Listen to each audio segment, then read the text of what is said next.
첨단재생의료법 개정안 발의 줄기세포나 면역세포를 활용해 희귀, 난치병을 치료하려는 환자를 값비싼 해외 원정 치료로 내몰던 불합리한 규제가 사라질 전망이다. 본지 7월 14일자 A1 3면 참조 11일 정치권에 따르면 국민의힘 소속 국회 보건복지위원회 간사인 강기훈 의원은 최근 첨단재생치료 대상을 확대하는 내용의 첨단재생의료 및 첨단바이오의약품법 개정안을 대표 발의했다.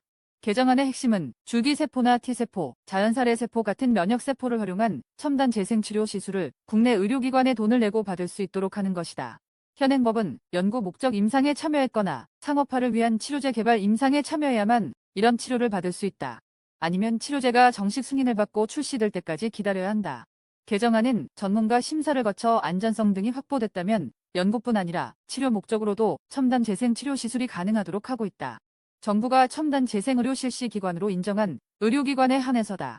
첨생법 소관 부처인 보건복지부도 지난 3월 이 같은 내용의 규제 혁신 방안을 발표했다. 의료계 관계자는 연구자 임상이 더욱 활발해지고 환자의 첨단재생치료 접근성이 높아진다는 측면에서 긍정적이라고 했다.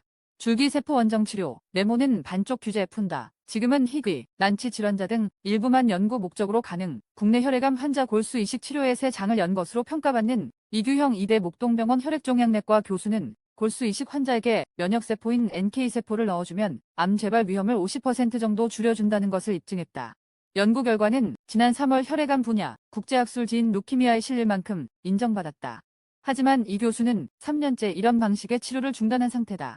2020년 첨단재생의료 및 첨단바이오의약품법이 시행된 뒤 치료 목적 등으로 환자에게 투여하는 게 어려워졌기 때문이다.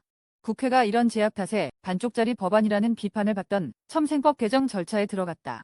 환자 치료에 활용되도록 허용해 국내 환자가 일본 등으로 해외 원정 치료를 떠나는 것을 막겠다는 취지다.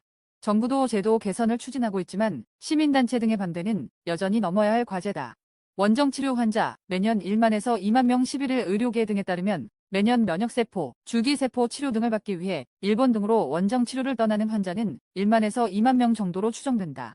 이들의 치료 비용은 최대 1억 원에 이르는 것으로 알려졌다.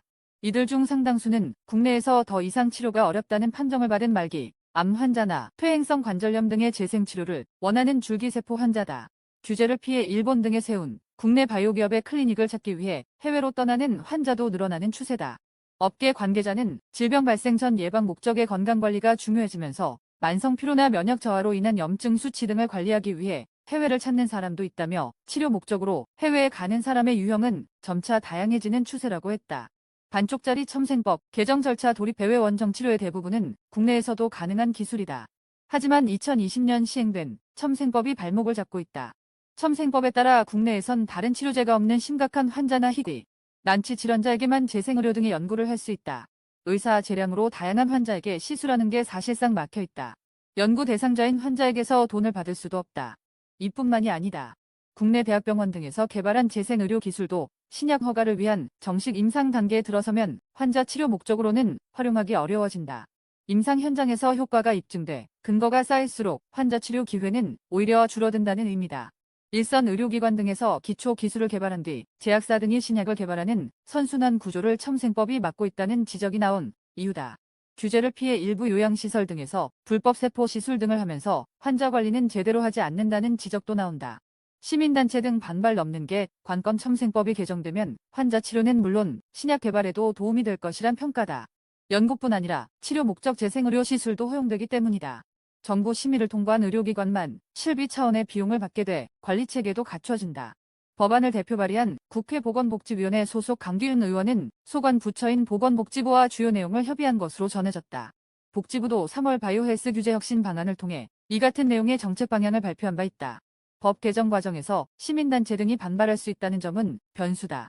20대 국회에서 첨생법 제정을 논의할 당시에도 안전성과 유효성이 충분히 확보되지 않은 시술이 남발될 수 있다는 반대 목소리 탓에 재생의료 시술이 금지됐다.